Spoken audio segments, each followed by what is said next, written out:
ষোলো শিল্প কারখানায় 0.8 ল্যাগিং পাওয়ার ফ্যাক্টরে 200 কিলোওয়াট পাওয়ার সরবরাহ হচ্ছে। এখন ওই শিল্প কারখানায় সরবরাহের পাওয়ার ফ্যাক্টরের মান ইউনিটিতে আপনার উন্নতি করতে হলে কত কেভারের সিনক্রোনাস কন্ডেন্সার লিডিংয়ে সংযোগ করতে হবে। আপনার এখানে ছিল কত ল্যাগিং পাওয়ার ফ্যাক্টর, এখন কি বলছে লিডিংয়ে সংযোগ করতে হবে। তাহলে আমরা এটাকে সহজে করে ফেলি।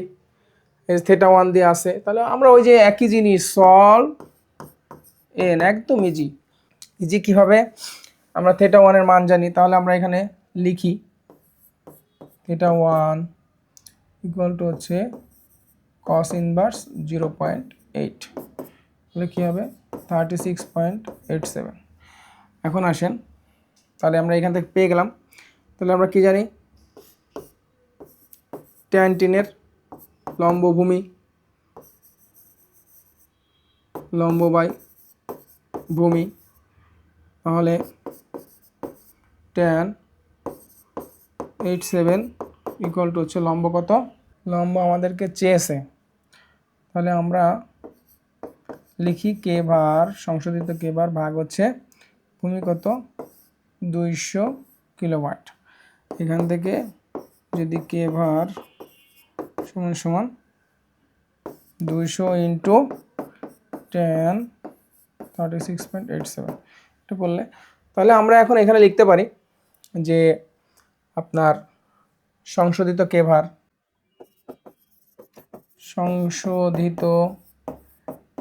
ভার ইকুয়াল হচ্ছে আপনার 200 ইন্টু tan 36.87, এটা করলে আমার এখান থেকে অ্যান্সার বেরোয় যাবে। দিয়ে কত আসে 150 কে ভার। এটা যদিও এখানে নাই, এটা এখানে ভুল আসছে, শুধু চিত্রে এরকম ছিল।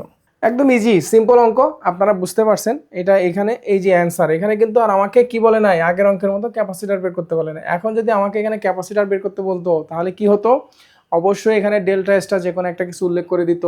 তারপরে আপনার যেটা হতো যে এখানে একটা ভোল্টেজ থাকতো, তারপরে এখানে আপনার হচ্ছে একটা ফ্রিকোয়েন্সি থাকতো, যাও এটা কোনো কিছু উল্লেখ করে দেয় নাই। এটুকু করলেই আপনার অ্যান্সার। এখন দেখবেন যে বই থেকে অনেক ইজিলি আমি অ্যান্সারটা বের করে ফেলছি। এটা বেশি বোঝানোর কিছু নাই। পরে আসেন আমরা এর অঙ্কটা যাই। এখানে কি বলছে 200 কিলোওয়াট 0.8 ল্যাগিং পাওয়ার ফ্যাক্টরের লোডের সাথে সমান্তরালে আপনার একটি সিনক্রোনাস মোটর যুক্ত আছে।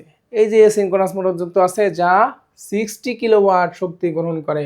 এই অবস্থায় সামগ্রিক লোডের পাওয়ার ফ্যাক্টর যদি 0 ল্যাগিং হয় তাহলে মোটর কর্তৃক সরবরাহকৃত লিডিং পাওয়ার এর মান কত, মোটরটি কত পাওয়ার ফ্যাক্টরে চলছে।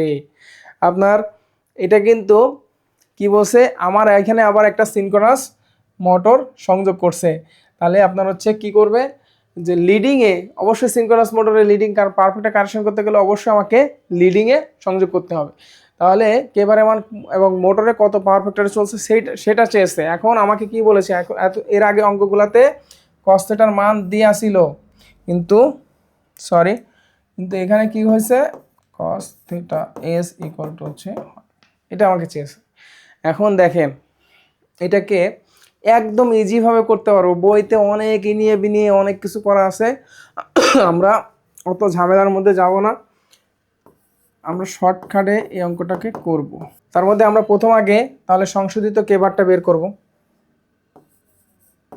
ওই যে ট্যান দিয়ে আমাদের অঙ্ক সব একটা প্যাটার্নে করব, আমি অঙ্ক সবসময় চেষ্টা করি একটা প্যাটার্নে করার জন্য। সংশোধিত কেভার এখানে আমরা কি জানি, এখানে আর একটু জিনিস লিখে নিতে হবে, cos থিটা 1 সমান হচ্ছে 0.8 cos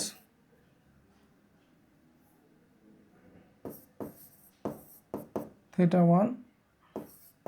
1 সমান হচ্ছে 87 cos থিটা 2 সমান হচ্ছে 0.9, তাহলে থিটা 2 সমান হবে কত, cos ইনভার্স 0.9, cos ইনভার্স 0.9 করলে হয় হচ্ছে 25.84। এই যে এই জিনিসটা আমরা বের করে নিলাম। এখন আমাদের জন্য ইজি হবে।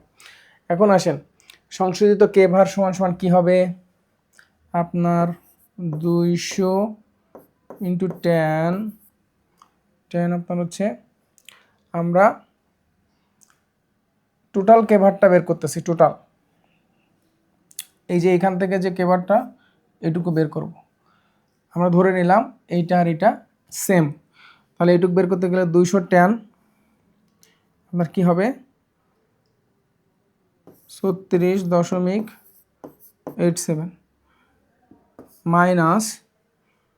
মাইনাস হবে হচ্ছে আপনার 200 প্লাস 60 ইন্টু 10 আপনার 25.84। এই যে এক লাইন অঙ্ক হয়ে গেছে। তাহলে কি বলছি ভাই, আমরা প্রথম হচ্ছে এই টোটাল কে ভারটা বের করতেছি। তাহলে টোটাল কে ভার বের করার সময় আমার কি হবে, থেটা 1, থেটা 1-এ কি আছে আপনার হচ্ছে 0.8।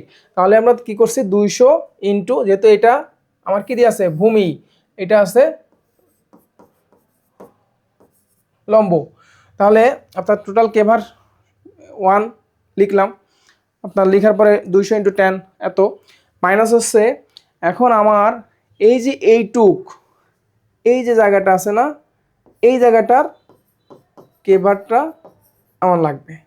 এই কারণে তখন আমি কি করছি, এইটা আর এটাকে প্লাস করছি, যেহেতু আমি এইখানেরটা বের করতেছি। আর এইখানে বের করার সময় আমি কি এটাকে নিই নাই, কারণ হচ্ছে কি এটা আর এটা সেম, দেখেন ত্রিভুজে সেম। তাহলে আমরা এখান থেকে কি পাবো, মানটা যদি ক্যালকুলেশন করি তাহলে মান পাবো হচ্ছে আপনার 24 সামথিং, হ্যাঁ 24 সামথিং। এটা হচ্ছে এই সংশোধিত কে ভার, অর্থাৎ এই যে এইখানের এইটুকু। এখন আমাকে বলছে সংশোধিত কে ভার বের হয়ে গেছে। এখন আমাকে কিন্তু কে ভার চাই নাই, আমাকে চাইছে কি যে আপনার কস থিটার মান, পাওয়ার ফ্যাক্টরের মান, অর্থাৎ এই মানটা চেয়েছে। তাহলে আমি পেয়েছি কোনটা, এই কে ভার পেয়েছি।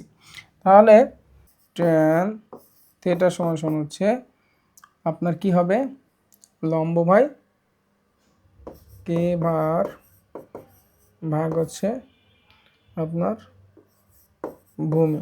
তাহলে আমাকে এখানে দেখেন, এখন যদি আপনারা এটা নেন তাহলে কিন্তু ভুল হয়ে যাবে, কারণ হচ্ছে কি আমি চাচ্ছি এইখানের থিটার মানটা বের করার জন্য। তাহলে আমি পেয়েছি কোনটা, এইটা। তাহলে এইখানে ভূমি কে আছে শুধু 60 না, অনেকে করবে কি এই অঙ্কটায় প্যাচটা লাগায় এইটাকে নিয়ে এসে করে।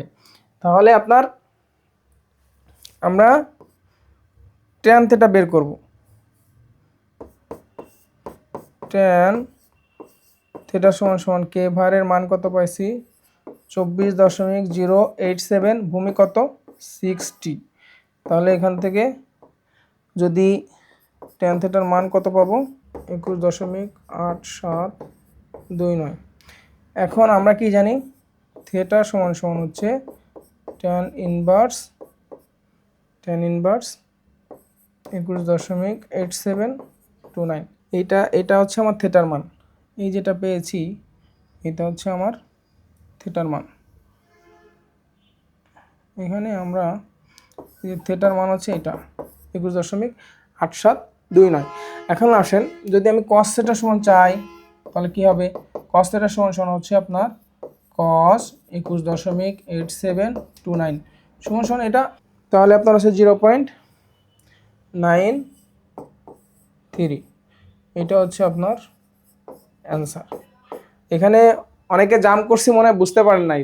আপনি এখানে যদি এরকম হয় তাহলে কি হবে, থিটা সমান সমান হচ্ছে tan ইনভার্স আপনার 24.087 ভাগ হচ্ছে 60, এটা হবে। এটাকে করলে থিটার মান আমি এটা পেয়ে যাব। তারপরে আপনার কস থিটার মান হচ্ছে, দেখেন কতটা ইজি। এই অঙ্কটা যদি আপনি করেন তাহলে কিন্তু অনেক জটিল হয়ে যাবে। আপনি কস দিয়ে করলে অনেক কিছু চিন্তা ভাবনা করতে হবে, অনেক ঝামেলা করতে হবে। এত ঝামেলার মধ্যে যাওয়ার কোনো দরকার নাই, আমি ইজিলি এই অঙ্কটা করে ফেললাম। শুধু আমাকে খেয়াল রাখতে হবে যে আমি কোনটা বের করতেছি। আমি আবার মুছে দিচ্ছি, এখানে দেখেন আমি কোনটা বের করতেছি। আমি আবার আপনাদেরকে একটু রিপিট করি, তাহলে আশা করি এই অঙ্কটা পারবেন। আপনার হচ্ছে অঙ্কটা আমি যতটুকু চেষ্টা করছি বোঝানোর জন্য। এইভাবে অঙ্কটা করলে হয়ে যাবে। এরকম আরও অঙ্ক আছে, শুধু আমার খেয়াল রাখতে হবে যে আমি প্রথমে আপনার হচ্ছে প্রথমে আমার এটা বের করব, এই কেবার বের করে তাহলে এটা সমান এই কেবার আর এই কেবার সমান। তাহলে এখান থেকে আমি যখন আবার এটুকু বের করতে যাব, এটুকু বের করতে গেলে আমাকে এটা আর এটা প্লাস করে নিতে হবে, অর্থাৎ তখন আমার কি দাঁড়াবে 200 প্লাস 60 ইন্টু ট্যান আপনার কত হবে, আপনার 25.84। কেন থিটা টু সমান সমান আমার কত আছে 25.84 পেয়েছিলাম। তাহলে এটা বের হয়ে গেল। তাহলে এখানে সংশোধিত কেবার আমি প্রথম যেটা বের করছি সেটা কত হবে, শুধুমাত্র 200, কারণ আমি তো এটুকু বের করতেছি, 200 ইন্টু ট্যান 36.87। তাহলে আমি এখান থেকে সংশোধিত যে কেবার যেটা পেয়ে গেলাম, তারপরে আমি এখান থেকে আপনার কেবার যেহেতু পেয়েছি, তাহলে পেলাম কোথা, এইটা পেলে এখন আমি একে যদি ট্যান থিটা সমান সমান ধরি, ট্যান থিটা সমান সমান হচ্ছে লম্ব বাই ভূমি। তাহলে ভূমি কত 60। কারণ কি এখানে যে ভুলটা সবাই করে, ম্যাক্সিমাম এই ভুলটা করে, আপনার এই দুটাকে এক করে দেয়। কারণ আমার তো এইখানের ভূমিটা দরকার, কারণ আমি কি চেয়েছি এইটা, আমি এটা বের করতে চেয়েছি। তাহলে আপনার হচ্ছে এখান থেকে আপনার কেবারের মানটা বসায় দিই। এখানে একটা মান পেয়েছিলাম আপনার কত জানো 24 দশমিক সামথিং এরকম, 24.087 ভাগ হচ্ছে 60। তাহলে এখান থেকে আমি পাবো ট্যান ইনভার্স। এটাকে আপনি ক্যালকুলেটারে করতে পারেন একবারে, অথবা এরকম লিখেও করতে পারেন। তারপরে আমি কী করছি 21 দশমিক আপনার সামথিং এরকম পাইছি। পাওয়ার পরে এটা কিন্তু পেয়েছি কি থিটার মান। তাহলে এটাকে যদি আবার আমি কস থিটা সমান সমান লিখি, তাহলে কি হবে কস 21 দশমিক এত, এবার যেটা আসবে এটা অ্যান্সার 0.93। এই টাইপের অঙ্ক ছাড়া এখানে আর কোনো অঙ্ক নাই। আমি যে এই অঙ্কটা আলোচনা করছি এটা দিয়ে দিছি, এখন আমার মান টান যা কিছু ঘুরায় দিক, কিন্তু আমার যদি প্রসেসটা ঠিক থাকে তাহলে আমি যে কোনো অঙ্ক দিলে পারবো। আর আমি টেনে এই কারণে করিয়েছি যে আপনার যাতে সহজ হয়। তাহলে বন্ধুরা আশা করি আপনারা বুঝতে পারছেন, আমিও চেষ্টা করছি আপনাদেরকে বোঝানোর জন্য। যারা যদি না বুঝে থাকেন, যেখানে যার যেটা ডাউট আছে আমাকে কমেন্ট সেকশনে জানাবেন, আমি আপনাদেরকে চেষ্টা করব সর্বোচ্চ দেওয়ার জন্য। কিন্তু আমার ইচ্ছা হচ্ছে যে আপনারা সবাই ভালো রেজাল্ট করেন, ভালো করে শিখেন। কারণ শুধু বইয়ের মধ্যে সীমাবদ্ধ না, যে বইয়ের ছাড়াও যে আদার্স আরও অনেক ইজি ওয়েতে আমাদের অঙ্ক করা যায়।